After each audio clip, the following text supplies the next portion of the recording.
If the idea of conflict or confrontation with another person makes you want to eat peanut butter under your desk or couch with a spoon, then this mini coaching session is just for you.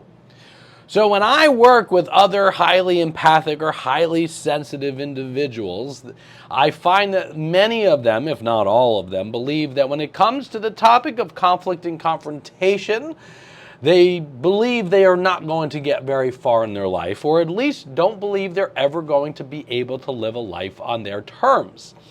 Now, the reason I don't think this is malarkey is because I used to be, and sometimes can still fall into, being that person as well. I used to have thoughts like, I don't understand how other people can have such conflict with each other. I was always under the impression, I was like, clearly people who run businesses and clearly people who are living a life on their terms, they are very good at conflict and confrontation, which I am not. Luckily, I broke that label, and luckily I broke that belief that I wasn't able to have a good life because conflict and confrontation weren't comfortable for me. So my first question for you is, when you think of, I just want you to put this in the comment section down below, when you think of this idea, when you immediately go to conflict or confrontation, like if someone said, hey, you're going to have a lot of conflict, or you're going to have a lot of confrontation with this person, what's your immediate reaction to just the words conflict and confrontation? And it's going to be interesting because we're going to have people coming from all different on-ramps into this conversation, but put that in the comment section now.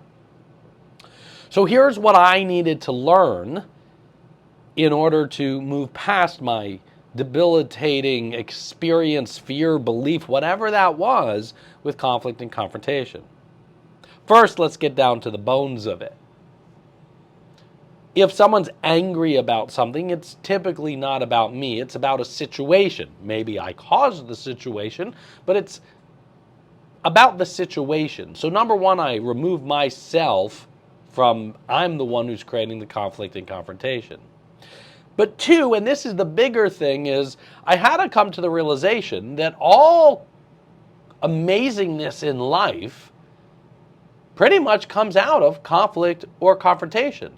There's a reason nature has created conflict, because nature is just not, conflict and confrontation is not something that's just reserved for us humans.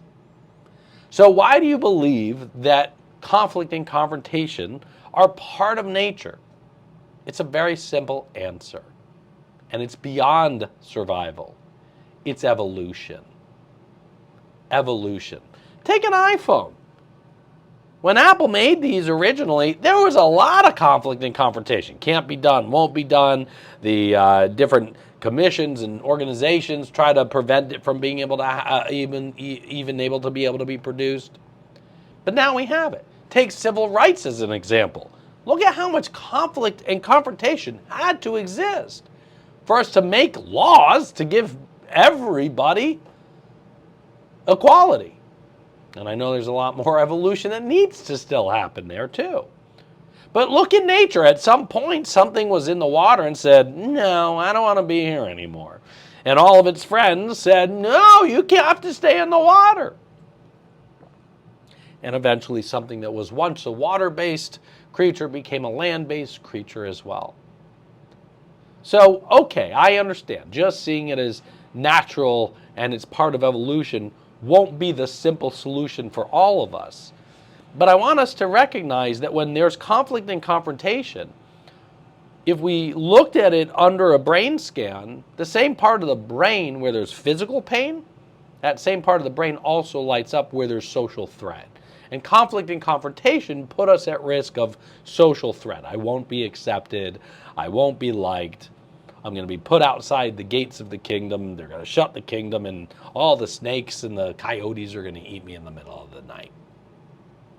And so that's not going to happen. But get comfortable with being uncomfortable faster. That'll be the key. 1, it's not about me. It's about the situation. 2, excuse me, conflict is for evolution. And 3, get comfortable with being uncomfortable. Because just imagine what life is going to be like when you don't go into fight, flight, or freeze mode, when you have to have a discussion with someone who doesn't agree with your point of view or doesn't like the situation they're in. So here's my call to action for you right now. In the comment section, and you don't have to be specific, be as vague as you want because we're sharing in a platform. Where is there a place in your life where you're avoiding conflict because you're not currently seeing it as a way it's going to evolve your relationship or your job or something else in your life? So put that in the comment section. And I'll ask the question again. Where is there a place in your life that you're avoiding conflict because you're not seeing it as this is the way to evolve? This is the way to grow. And now I also want you to answer this. If you did engage in the conflict, thank you for your grace in my coughs today. I just want to get us through our mini coaching session. If you were to engage in the conflict,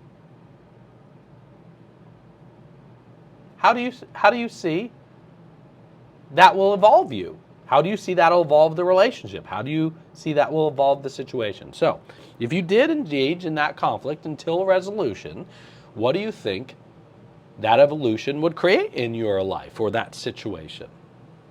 Put that in the comment section now. And look, there's only 3 things that can happen in conflict. Either you keep pushing and you go, okay, that's exhausting, or you push and you walk away, or if it's done well, you push and you grow together and evolve. Think about any time with someone that you're close with right now where you had conflict or confrontation at some point. I bet you it made you stronger. So last and least, at least for this filming, I almost went last but not least, but it is the last. What did you learn from today's coaching session? What's your takeaway? Thank you for welcoming in your life. My name is Michael Ian Cedar, and I am your mindset and leadership coach.